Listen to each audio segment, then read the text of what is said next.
says there are many nutritional and medicinal uses for moringa. All parts of the tree are usable, from the roots to the stem, to the leaves, to the flowers, and to the pod. The roots, you can use that as a tea. And then the trunk, you can scrape it, squeeze it, get the juice, put in your cut skin, and your skin will heal. Some cultures have used moringa as a medicinal plant for thousands of years. McClatchy says moringa is worthy of its reputation as a tree with unusual nutritional properties. Thank you. Moringa is one of these trees that is a multi-purpose plant that fulfills such a high percentage of kind of basic needs that when people get used to using it, they really can't see what it's like to live without it. And many cultures don't. Dr. Mark Olson is a botanist and a leading expert on moringa. He teaches at Instituto de Biología, Universidad Nacional Autónoma de México in Mexico City. Here, he is visiting a new moringa farm about 2 hours outside the city limits. So they've just planted these here, and soon they'll be nice and big. Olson says that while moringa can grow in places like Mexico or Hawaii, the tree is native to arid subtropical regions, places like Africa and southern India, hot places where moringa has proven its persistence.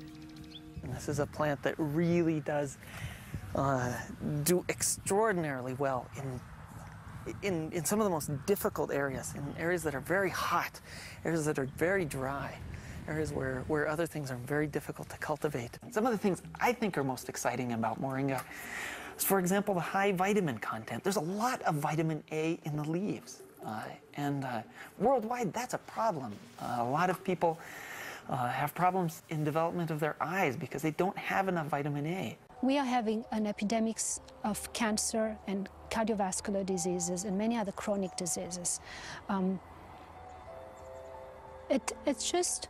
It's because we basically do not eat what we are supposed to eat. Most of the plants are famous for a particular type of nutrient, like for instance the orange or the lemon is famous for a high content of vitamin C. The spinach, for instance, on the other hand, is famous for its iron content. Moringa is very unusual because this single plant contains a wide variety of nutrients, but also in quite very high amounts. Marcoux says this concentration of nutrients combined with low calories and low sodium content makes moringa an ideal energy food or supplement that can help offset the typically unhealthy Western diet. Many of the Westerners are also deficient in antioxidant and anti-aging substances that are mostly found in plants. Antioxidants, according to the National Institutes of Health, protect the body's cells and may prevent cancer.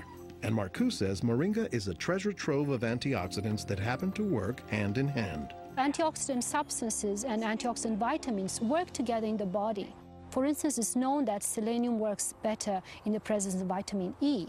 Moringa has high amounts of selenium and has also vitamin E. While many plants contain antioxidants, Dr. McClatchy says that moringa is also high in the nutrients we usually associate with meat. Moringa is well known for being a good source of leafy green vegetable protein. And you don't get a lot of protein out of many vegetable foods other than like beans and things like that. So getting it out of the leaves is really a big deal. According to the United States Department of Agriculture, moringa contains 18 of the 20 amino acids, building blocks of proteins that are found in the human body. And says Marcoux, moringa is one of the few plants that contains all of the essential amino acids. Moringa contains all the 9 essential amino acids that actually we cannot produce. Their presence, but also their ratio, is very beneficial, and it is estimated that this ratio is very good for absorption and for being bioavailable to our bodies. Moringa comes very close to being a perfect source of nutrients in terms of variety and concentration. So that is, I think, very unique about this moringa tree.